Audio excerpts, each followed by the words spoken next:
Hello, guys. We are back. We still have like 1 minute and a half before our next talk. However, I think we will be ready to start in like a few moments.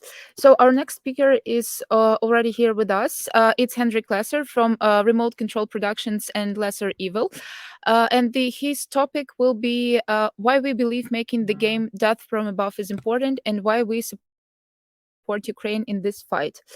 So, hi Hendrik, welcome. I've added you to the stream. You are Hello. live. How are you doing? Hey, I'm doing fine. Thank you very much. Hello to everybody. That's great. Okay, then we still have like a few minutes. So, if you're ready, you can start right away. And let me just remind you that we will have a half an hour for this talk. So, including the Q&A session. So please manage your time properly. And to all our viewers, please feel free to ask questions and comment on the lecture if you liked it. So yeah, you can start, I guess. And it seems that sometimes the audio fades. I don't know why, but Oh, that's weird. Okay, I think I'll try to fix it. Yeah, you can start if you're ready. okay. So, hello again. I'm Hendrik Lesser, and I'm giving this talk today. So, hello to Ukraine and for everybody who is watching from afar. So, to start with, who am I? I'm Hendrik Lesser. I run the company Remote Control Productions, which is a setup of all kinds of different studios. And one thing which I particularly focus on today is the company Lesser Evil, which is obviously also my last name, and pun intended. And but a little bit here more about my background. I studied political science and philosophy back in the old days. I'm also the president of the EGDF, which is a meta organization. We lobby directly in Brussels for everything what's about games.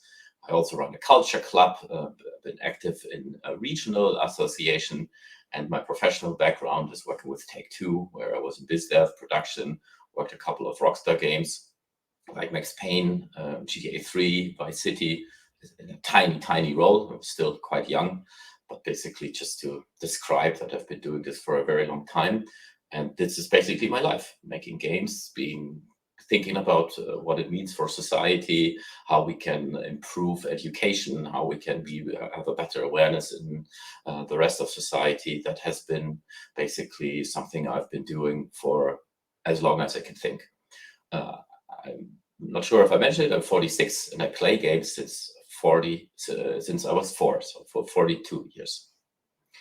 Okay, Lesser Evil. What is Lesser Evil? Lesser Evil is a publisher we just founded in the early days of this year.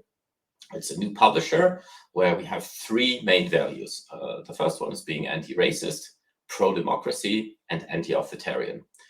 This was also done while we already started to work on Death from Above. So it's like this came about and we were like, Death from Above, can we pitch this to a publisher? Probably not. Is this something the developer, Rocketal from Finland, are they always doing political impact games? Probably not. So we use and need another publishing entity. This is why we found Lesser Evil. And here it's a little bit about the crew. Who are we? Is it just me, right? Armchair general from Germany, sitting here in his comfy little commander chair? No. Lesser Evil is a multinational, multicultural team. We have people like Julia, who was the associate producer. She's from Kazakhstan. Mikhail is from Poland. Nuno is from Portugal. Seb is a German-Scottish guy. I don't look like it, but I'm a quarter Indonesian, so I'm also of a little bit of Asian descent through my connection with my mother, who's also half Dutch, and that was a colony.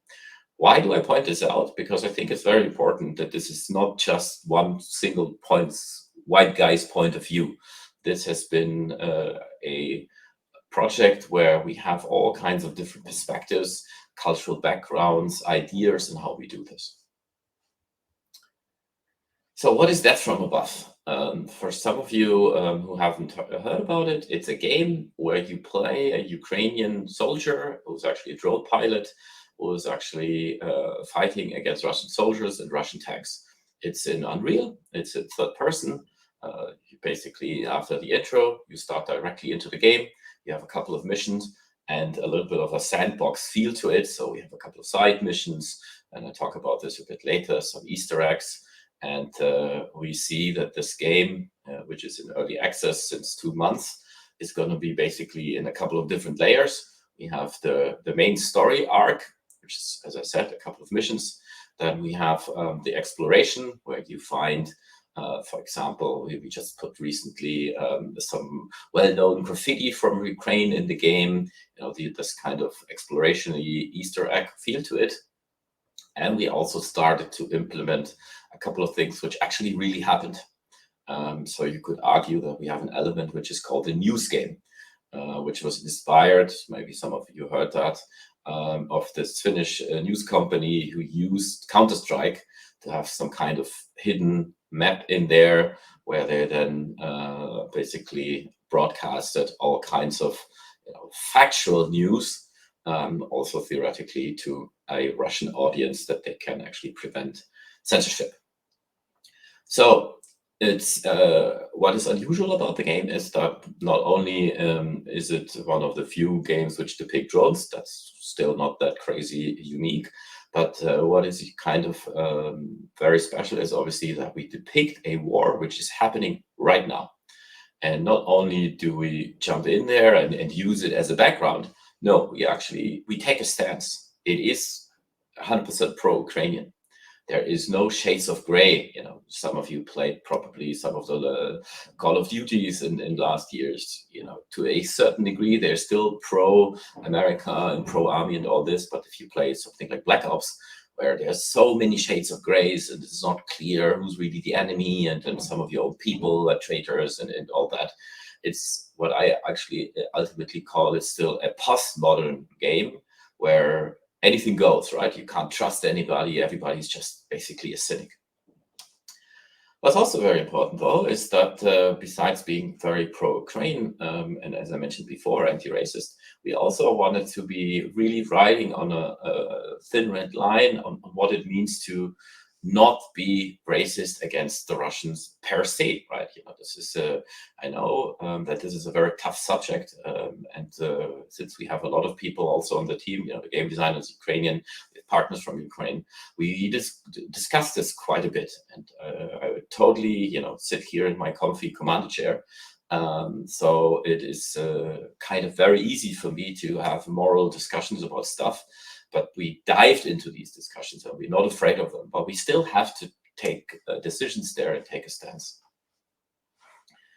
So what else is special? It's also something which I now call a donation game. We funded the game basically out of our remote controls kind of cash reserves. So it's like I'm funding it because remote control is owned by me 100%. But from the net revenues of Steam, very important because we did a Kickstarter before where this wasn't allowed. But from the net revenues of Steam, which actually arrive at our bank account, we give 30% of that from the first dollar already to causes. Then we want to recoup. One of the values of remote control productions is that we act sustainably. So ideally, we also make our money back that we can do other games. But when we reach that break even, we will increase the donation part to 70% of the net proceeds. And with the remaining money, we will still then develop the game. If we, for whatever reason, at one point in time go viral and sell so many copies, we may be, changing this again. But that's kind of the plan. We already also denoted 10,000 euros, like I think 1.5 months ago from the first revenues. And our partners there, and I hope you're all familiar with them, is Army of Drones, where we donate for non-aggressive use and come back alive. Why non-aggressive use? You can imagine, we are on Steam, we do all kinds of stuff. A lot of people want to support Ukraine, but then already less people want to support the army of Ukraine.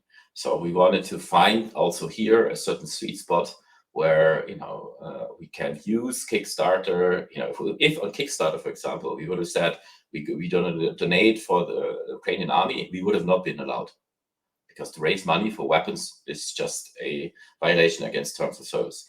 So we have to do compromises. Who else are our partners? Arovitska is basically a Ukrainian network of different kinds of companies and people and so on to try to improve the drone warfare. So we talked to those guys a little bit about it. They gave a little bit of input. And another one is one of those companies called Gisarta. So this is, again, to underline that this is not only done out of a Western liberal perspective, but we work with people from Ukraine on a daily basis. Who else is partner in the game? Maybe some of you heard about this and listened to the song, which I think is fucking kick-ass. And maybe there's still time to play it, but go check it out. Antitilla, which I think you all know, made a theme song and composed it just for the game. They also made a cool video, which is their creative work. It's not ours, but they have been great partners, and I'm super happy that they, when we started reaching out to some of the Ukrainian musicians, they were immediately on board because they're really great supporters of the cause. I think all of them volunteered already after the invasion in Donbass 2014. So they have been super cool. And another one on the musical side is Surface Tension and Odaka. Surface Tension is a little bit more heavy even than Antitilla, which basically they thought and said that they made the most heaviest song so far. And Surface Tension is basically always on that kind of track. And what I personally also like very much is the song also composed for the game from Odaka, which is the song of the intro. And we will release that intro also on YouTube, I think in a couple of weeks. If you don't play the game, if you just watch screenshot, at one point in time, go watch the intro. I still get goosebumps and also have to smile at the same time. It's in this kind of melodramatic sense that it still affects me and it still affects other people. And so far, the feedback has been tremendous, especially supported also, of course, from this kind of song, which kind of depicts the mood really well. What other artists, besides the music and where we donate money to, and also to get more input on drone warfare, we use a couple of, and work together with a couple of Ukrainian graphical artists. And some of you might also kind of remember some of it, very early on, and some of it went even into the meme space here with the tractor. It's of course you're all aware of that, and they helped us on the intro, on the outro, and a couple of the loading screens because they're 2D artists. So we're really, really happy that they also decided to work with us. Then what else is special? Not only is the game from the beginning in English and in Ukrainian, but we started to localize it in languages which are not usually used in games. So we will deploy in Georgian and Crimean Tatar in Belarus, and of course also some of the, let's say, more normal languages in games to French, Polish, German, and so on. So this game is also intended to reach as many people as possible. And again, here, how difficult this is, because at one point in time, and I hope you don't hate me for this, but we also want to have the game in Russian, because it is what I think it's a propaganda game. I want to provoke a couple of the Russians. I want to basically have a couple of Russians who actually pro-Ukraine, as you know, there are people all around the world who are of a Russian descent, to also be able to play this at one point in time in their language. But it's probably, if we do it, it's going to be the last one we're going to do, because it's for us way more important to give awareness and the limelight for the countries, for the cultures who've been suppressed by Russian imperialistic history, which is, hundreds of years. Russian governments suppressed their neighbors, suppressed other cultures, suppressed minorities. And this is basically us also to show them the finger and to fight back.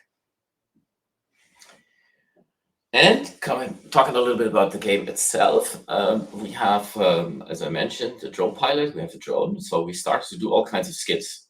So we just recently introduced the logo and a skin for the Polish Legion, which is Polish volunteers into international brigades. And we have all kinds of other ones. One which I'm also particularly happy about is, of course, a NAFO skin. I guess you're all aware of what NAFO is, North Atlantic Fellow Organization.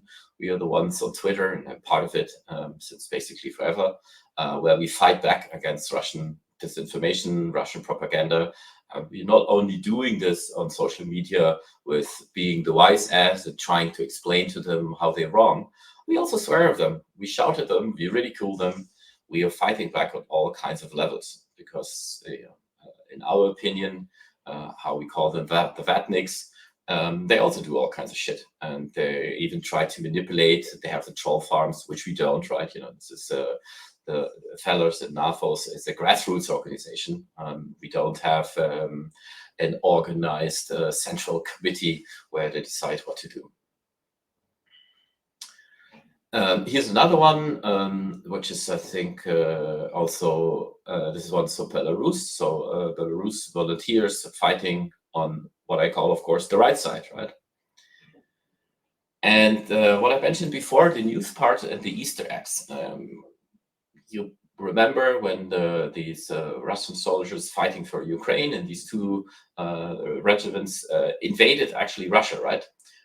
Then supposedly, and I believe that's true, the Russian basically staged this, we destroyed them all, we killed them all, and that were these Humvees, which when you are an open source investigator on social media, they kind of proved that this is staged. So we put that in the game, put some cameras in front of it to basically make fun of it.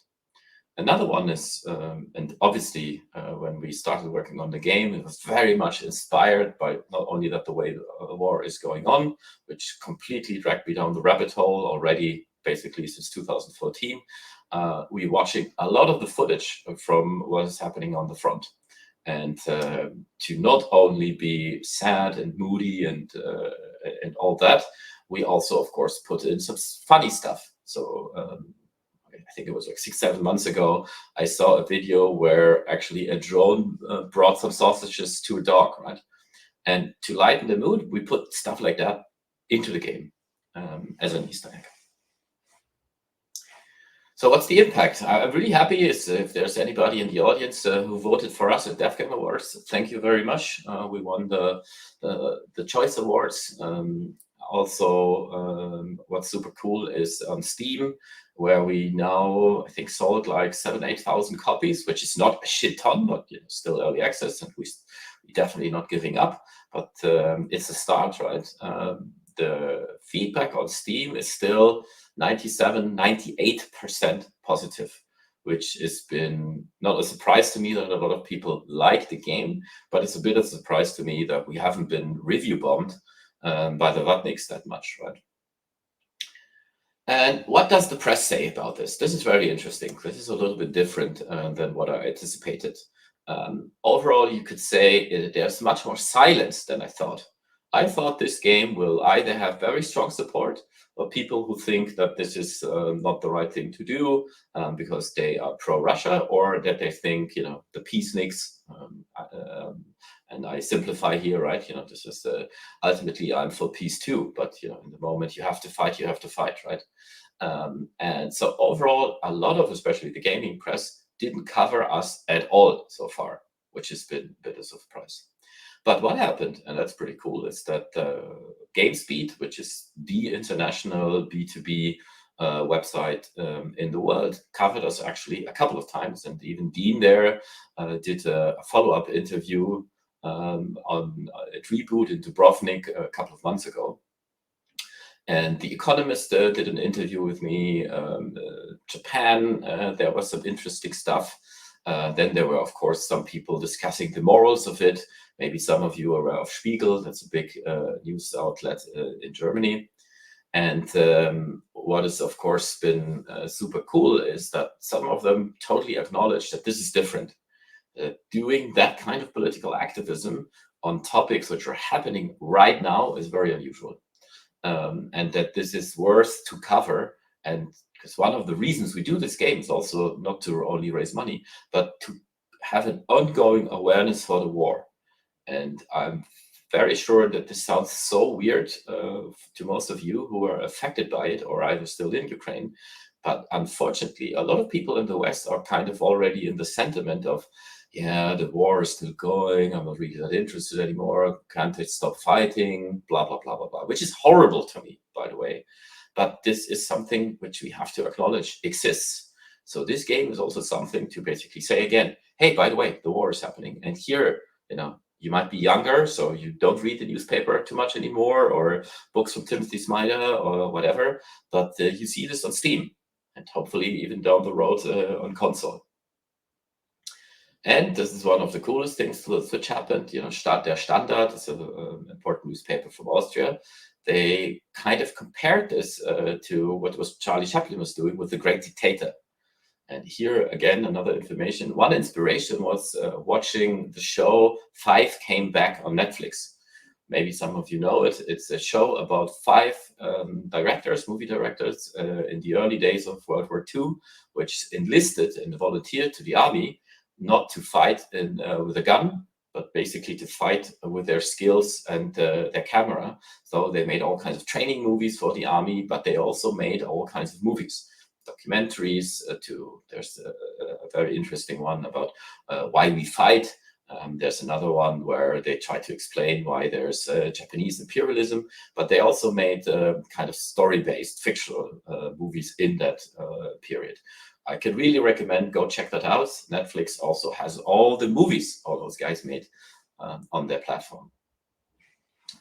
So overall, my summary before we can do a little bit of Q&A is this all bases on one talk I gave a little bit less than a year ago at Reboot, 45 minutes. Go check it out, still on YouTube, where I explain my philosophy, my political thinking on why I believe we have to be digital culture warriors, and that democracy is non-negotiable, and we have to make games where we get people to think about that, to ideally not only learn a little bit more about it, so kind of intellectually be convinced, but also emotionally. Culture, in my opinion, is the main driver on how we think, what we ultimately believe in. So to make games with political intent, I think is something we have to do, and is to a degree the future. And in my opinion, a lot is at stake. Right? It is not only the war in Ukraine with Russia. I believe you guys are also defending our values, defending democracy, defending rule of law, defending kind of the idea of self-actualization, or even as a country and as a culture. So for us as game makers, we can't stand just idly by and watch this and do business as usual and just be commercially minded. I think we have to take a stance. And we should basically express ourselves politically, emotionally, and make a statement. So thank you very much. I'm very open and keen to listen to some of your questions and try to answer them. If the time is not enough, I'm more than happy, follow us on, check out the stuff on YouTube, basically connect with me on LinkedIn, on Twitter. Twitter, I'm only enough, all right? So if you like that, go follow me on Twitter. If you don't like it, please don't. But on LinkedIn, of course, I'm also there as a game maker and with all my different roles in politics and education and making games. Thank you very much for being here. It has been an honor. Thank you so much. First of all, thank you tremendously for supporting Ukraine. This is really important for us, and this is awesome that you keep telling people abroad that, hey, the war is still going on, because they keep forgetting about that. And yeah, I've been following a lot of foreigners, and I have a lot of foreign friends, and they say, like, people everywhere, they just forgot about the war, and yeah, and stuff like that. So thanks again for that, and thanks for telling us about the game. I would really love to try this one. And yeah, we actually have enough time for the questions, and we have a lot of words of appreciation and gratitude from our viewers, and as well some questions.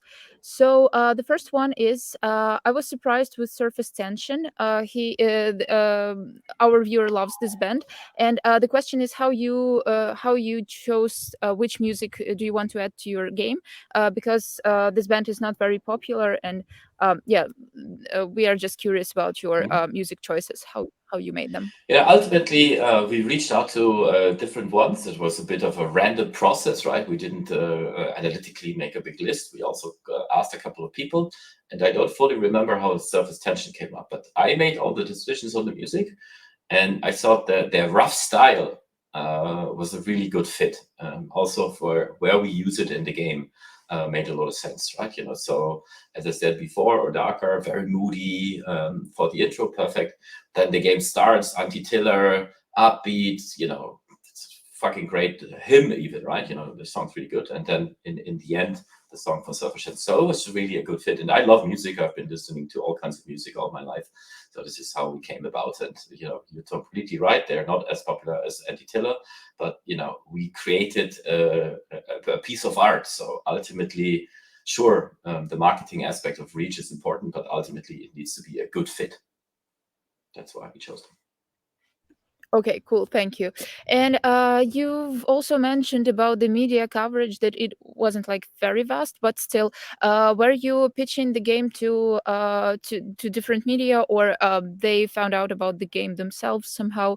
And are you planning on promoting the game even more after some time? Mhm.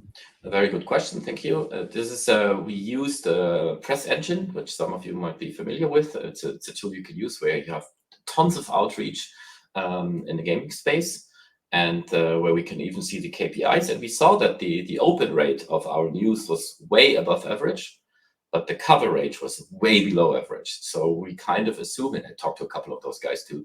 They basically said, we got this in the inbox, we thought it's super interesting, and then we decided to not cover it because we don't want to have a shitstorm.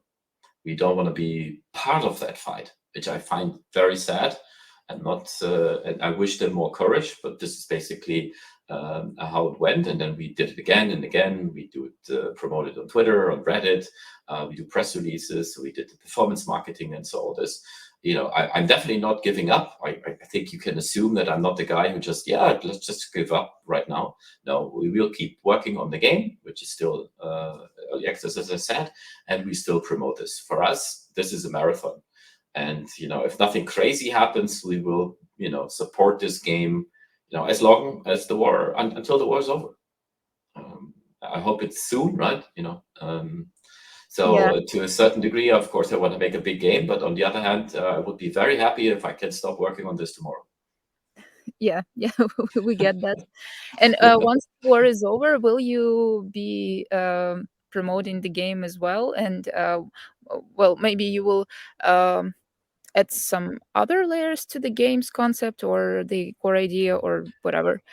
Yeah, this is our list of ideas is very long. So the vision, if we still have support and people, please all promote it, right? Because ultimately, the more people buy it, the longer we will also support it. Because if there's no one playing it, why support it then, right? At one point in time, we have to say, okay, let's put this to a pause. But ultimately, the vision is quite big, right? I see asymmetric stuff there. Just imagine you being able to play this co-op. One is the drone pilot, the other one is, I'm from Germany, is the Panzerhaubitze 2000, right? And does the artillery. So there's all kinds of things we can do. But we also already think about other games also being in Ukraine, right? So we have a couple of ideas to do another game and maybe do a kind of Ukraine trilogy, but this hasn't been decided yet fully. But as Lesser Evil, we will definitely make other games. Yeah, that sounds like an awesome plan. And well, thanks again for all this. This should be a very inspirational thing for like all of the game developers around the world. So yeah, thanks again for the job that you are doing. And yeah, we are not giving up. Thanks to you particularly. So yeah. Yeah, And I love the spirit, and thank you very much. And if any of you have ideas about other games about Ukraine or other political impact games, please reach out to me. I'm very, very keen to talk to you guys and find out if we can do something together. yeah, sure. I hope our viewers will save your contacts and reach out to you soon. Yeah, because I know that some of my fellow developers, they also have like a lot of ideas about that, and they are working on some games or projects about the war in Ukraine. So yeah.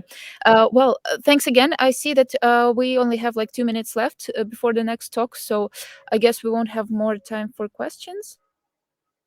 But Yeah, still, yeah, awesome I'm talk. here, Yeah, so thanks.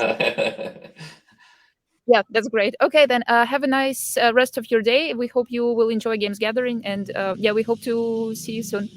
yeah, thank you very much, and Slava Ukraini, of course. Bye. Героям слава. Bye bye.